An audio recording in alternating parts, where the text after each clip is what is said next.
What is up, everybody, and welcome back to the Culture Couture podcast, the place where we break down music, culture, industry tea, and the moments that had everybody texting the group chat.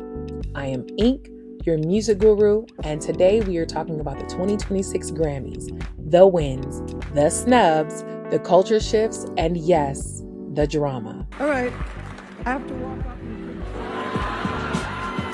Because this year's Grammys were not about winning just trophies. They were about language barriers breaking, Black artists dominating, and Latin artists redefining global music power. And listen, this year was stacked, historic, messy in some places, and absolutely dominated by some of the biggest global and Black music artists. The show opened big with high energy pop performance moments and stacked nominee showcases.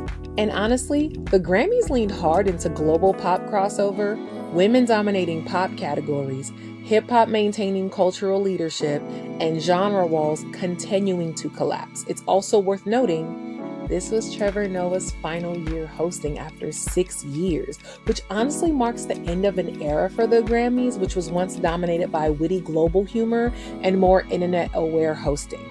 So let's talk about surprise losses of the year. Even though Kendrick Lamar dominated rap, he didn't win Album of the Year, which was a surprise to a lot of rap purists.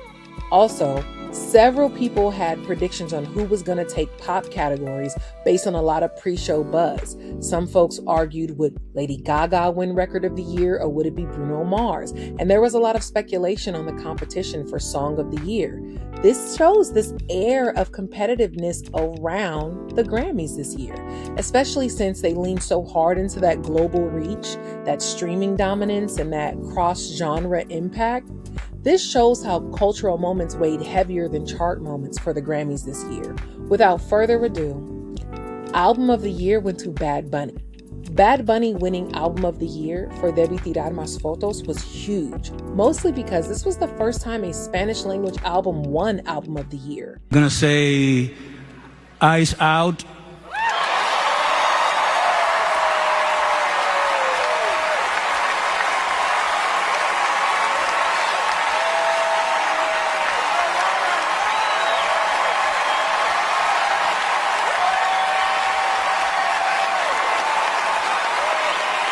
And this was also the first Latin artist to win Album of the Year. He also won for Best Música Urbana and the Best Global Music Performance. That's massive.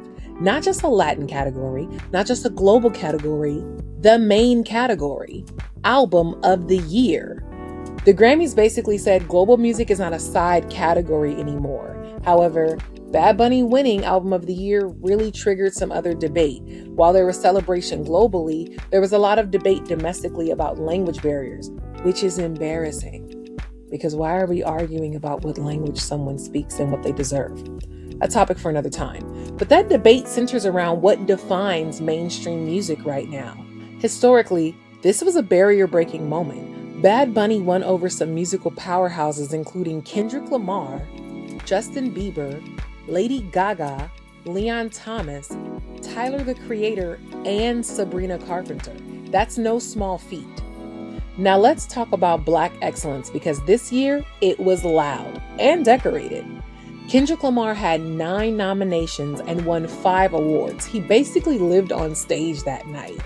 His wins include Record of the Year for Luther featuring SZA, Best Rap Album for GNX, Best Rap Song, Best Melodic Performance, and biggest winner of the night overall.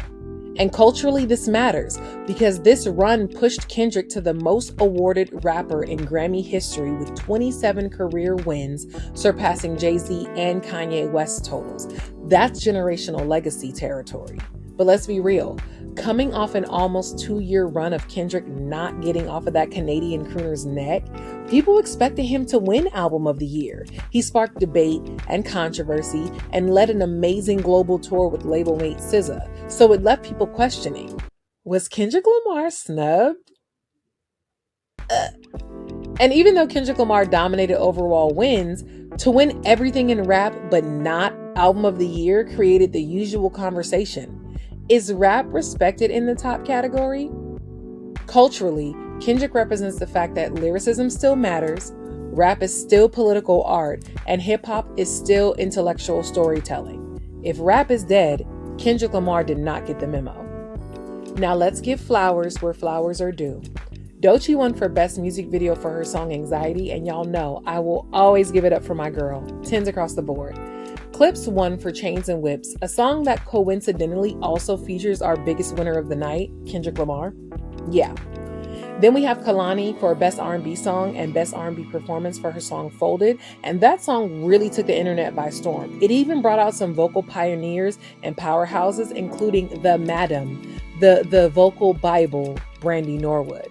And when you bring out Brandy, I mean, honestly, how do you not win a Grammy? You know, Tyler won for Best African Music Performance, and this matters because African categories have been expanding, and representation is finally getting that institutional recognition.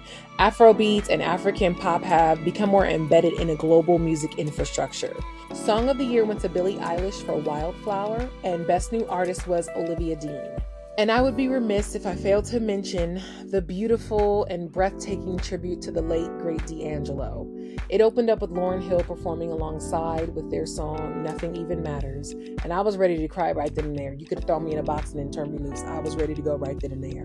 Performances were so profound and heartbreaking in the wake of losing someone who meant so much to music, despite the ignorance of a lot of our melanin redacted neighbors. They completed their tribute with one of my favorite songs, Another Life, then Untitled, also known as How Does It Feel to Black people. The song is called Untitled. We call it How Does It Feel? Whatever. And then finally, Africa. D'Angelo was a brilliant singer, songwriter, and producer. He and Angie Stone contributed heavily to the culture of music, and their impacts will be sorely, sorely, sorely missed. After a year like this, we have to ask, are the Grammys still out of touch, or are they finally catching up? It feels like this year was split into two camps. Are the Grammys finally reflecting global music reality, or are the Grammys still picking safe choices? Honestly, both conversations can exist. So if I had to summarize the Grammys for 2026, I'd say global music won, Black music stayed foundational, and legacy artists proved they are still evolving. With Kendrick cementing GOAT-level Grammy status, Bad Bunny winning Album of the Year and making history, and women dominating pop storytelling, the Grammys feel like they're in a transition era, and honestly, music feels bigger than borders right now. If you love this breakdown, follow the Culture Couture podcast on all platforms, as well as me, Ink Very Well, on all platforms. And in the comments, I want you to let us know, who do you think got robbed? Who surprised you? And who do you think will dominate in 2027? That's all for now, and I'll see you next time. Bye.